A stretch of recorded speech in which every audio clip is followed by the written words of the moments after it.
I mean, this is essentially the proof, really. Okay, the proof that yes, we can alter our states of consciousness by ourselves if we do it right. And sometimes we can get anomalous reactions because we're trying to adjust our sense of perception, cognition, awareness, understanding in different ways during the exercise. Now, one thing which people often do, both for relaxation and calming yourself down and providing yourself better mental attitudes and the rest of that, is mantra meditation. But mantra meditation is kind of like an instructive tool, if you think about it. No, not if you think about it. I shouldn't have said that. I should have said if you do it and you look at what's happening during the experience. Now, sometimes I can try and do mantra meditation and it's okay. It flows, it goes, and everything's fine. I can feel that I've changed my state of consciousness. I'm in a meditative state. I'm enjoying the chanting. I'm enjoying this, that, and the other, and it's good. Other times, I can like start doing my chanting, and I just can't get into it. I just can't be in the state of mind for it. And it's difficult because sometimes you can be I don't know, physically toxic with some bad food you've eaten, or you can be mentally drained because of like terrible things happening, or you're just really tired, and so it's very difficult to get into the state of mind to do mantra meditation. But other times you'll be like in a bad state of mind, but then you do mantra meditation with lots of concentration and focus on making sure you're repeating things and you're doing it rhythmically and the rest of it, because you're trying to discipline yourself into a peaceful state. And you'll still be angry and irritable and all this other stuff and confused and worrying about the shopping and the washing and all the other things you got to do and paying the bills and okay. But as you're doing it, after a while, you might suddenly reach this point whereby a lot of that sort of like stops being there, and instead you get a state of mind, an attitude of mind of, yeah, I'm quite comfortable with this now. It's kind of like going, it's kind of like moving, it's flowing. I'm feeling different about this. Now that's interesting because that could easily be a symptom of a change of brainwave activity and a change of this, that, and the other. In preparation for you to do other stuff, okay, or indeed just to enjoy the meditation. Just enjoy that. There's nothing wrong with just enjoying that for its psychological, emotional, or indeed potentially spiritual benefits. Okay. But it's the awareness that when you're doing it, eventually you have a sort of change in state when you suddenly feel like you're there, or you're getting there, and you're suddenly like feeling much more in the moment with the meditation, and you're enjoying it. Maybe you're even smiling to yourself when you're doing the chanting because there's a bit of pleasure associated with it. At that point, all right, there's the three directions you can go in. Number one, you're still carrying on with just doing meditation. You're keeping your attention and your sense of self-control at that one particular level. And it's good and you enjoy it and it's relaxing and it's fun, okay? Or alternatively, you can go in two other different directions. Number one, I'm going to indicate that with a downward thing, okay, for the convention, really. That's for like divination, and that I would say is a state of mind which is open. You're focusing your attention on listening, but not through your ears, maybe through the crown chakra. Your attention is like listening, being aware, and that's the kind of state in which you can maybe ask questions and receive intuition, which could then guide you. Now, if you're someone who's doing things with spirits and angels and deities and the rest of that, we still don't know whether these things exist, but on the other hand, there's something about the ritual and preparation of that which could stimulate the development of the intuitive state of mind with an extra something else to make it a little bit more seeming like human communication. Obviously, remember that what I mentioned earlier on in the Angel of Death invocation story, that what Alphonse Louis Constant suggested, namely a shadow can't speak. It's a vibration of meaning being delivered to you in the form of maybe a bit of bioplasma, static energy or something like that to your head, and it goes in and you feel the meanings of the words. Or you hear in your mind the meanings of the words, but not in a audible way, in a manner that the meaning is conferred rather than necessarily words. But the meaning will be the meanings of what the words contain, so your mind might translate it into words. Yeah. You could also use that state of mind divinatory in a different way, and that's attempting to do remote viewing if you do a cross-cultural transfer with astral projection, okay, and you imagine you got the cable, you visualize, I'm not going to use the word imagine, you're going to visualize the cable coming out of your forehead and then going out, and you're trying to focus your attention on the sense of perception being at the end of the cable where you send it with your visualization. So therefore, that kind of like open receptive state brought about by mantra and deliberately changing your state of perception and awareness in a different way can lead to being receptive. If you were to add to it things like the ascension meditation I've mentioned earlier on, as well as opening up the chakras, possibly when you're in the meditative state brought about by the mantra, okay,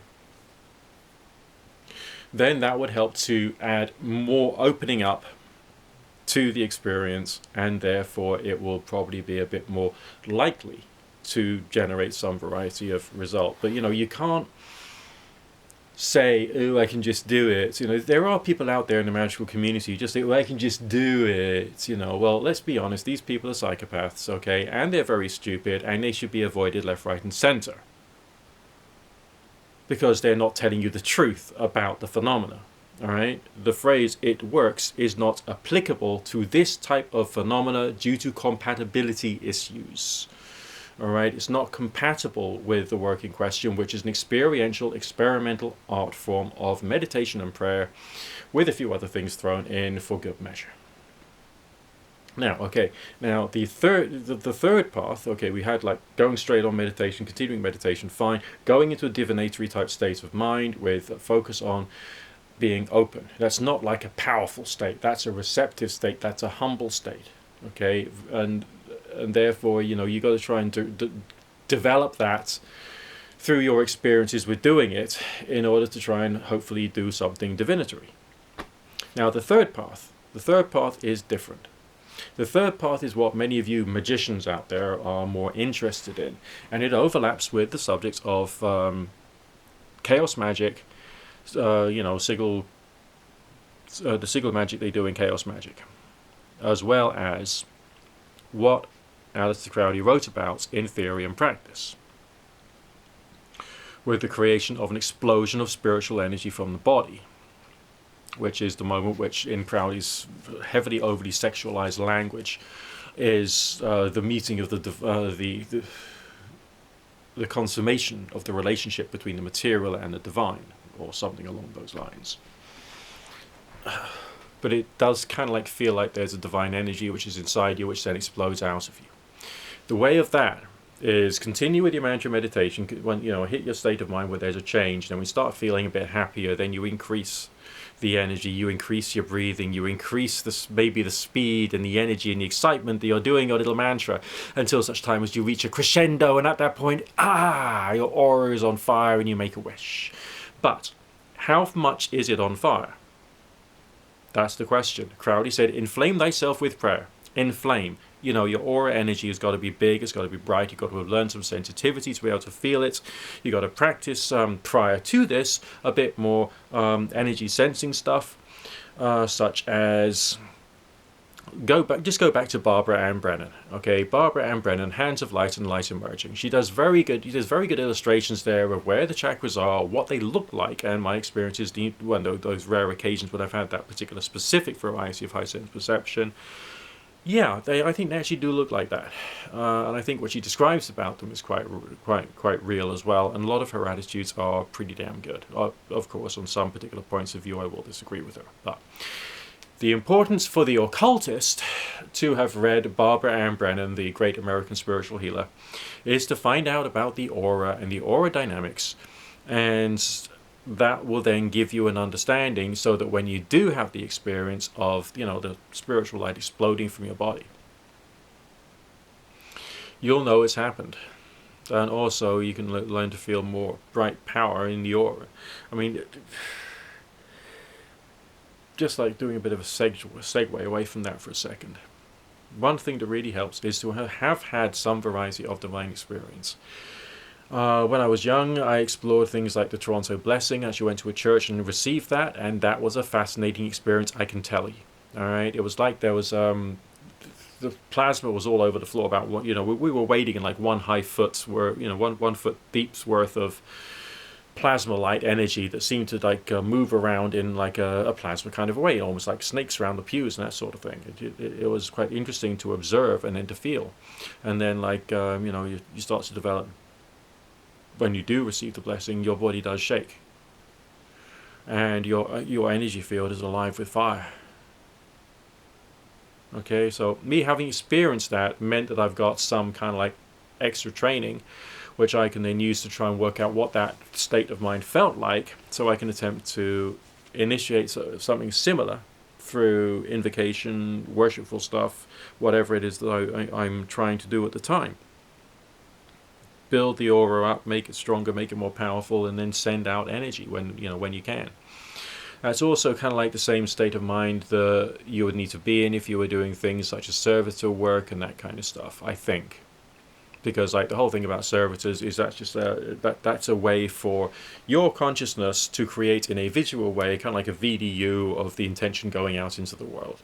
I'm not quite sure how necessary the actual visualizations of the creation of a servitor are, because essentially the vast majority of all of the intention-based stuff is intention.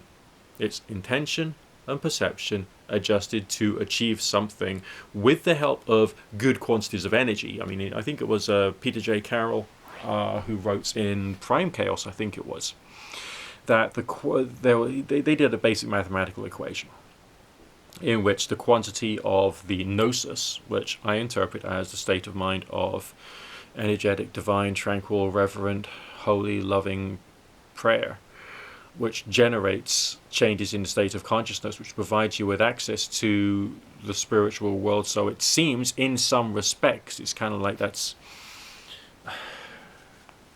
if the spiritual world was an ocean, it's like putting your backside in, just your backside cheeks into the water, it just brings you closer to it.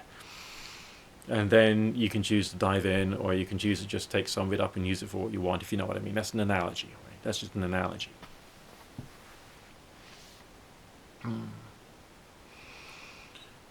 Now, should that be done in a circle or not? I'm not too sure how much that matters, specifically speaking. But the component of the ritual, which is the casting of the circle, seems to provide your mind with more clearing, because you got the feeling of the circle around you. There's a sense of reduction of psychological energy around. You don't feel it as much, so that could be an extra conductive factor. Obviously, any variety of results will only be if all your ducks are in a row. Okay, state of body, state of mind, your vitamin and mineral levels, I don't know, all the complex psychological and biological stuff that goes on with you. But the preparatory exercises and the casting of a circle do an awful lot of calming down and helping you to be much more singular as a psychological unit, which means it's therefore a good thing to do. Essential? No. But a good thing to do? Yeah.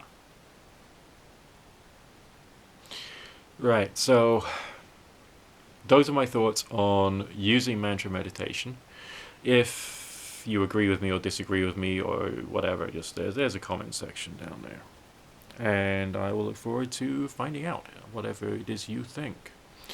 But for the moment, chill out, relax, don't go crazy. Remember, skepticism and having proper critical thinking skills is probably more essential in magic, occultism and witchcraft than anything else in the world. And I mean anything else in the world. The ideas of magic are intoxicating. Very much intoxicating. But the explanations are ghastly. The explanations are truly ghastly. And the way that people talk about it is also truly ghastly. Alright? Remember that phrase, it works, or magic works, is not applicable. It is not compatible with the type of phenomena we're talking about here. Even something as simple as meditation. Okay? There's nothing that we can say that will 100% reliably provide you with all the results which are specific, time-bound, measurable, reliable, and repeatable. This is a creative, intuitive, introspective art form using meditation and things that we have basically stolen from religion. Ideas we've stolen from religion, and psychology we've stolen from religion, and without the need to believe what other people in those religions believe or to identify with them. Right? It's just you, your practice. You don't have to tell anyone else. It doesn't matter. Right? Play it cool.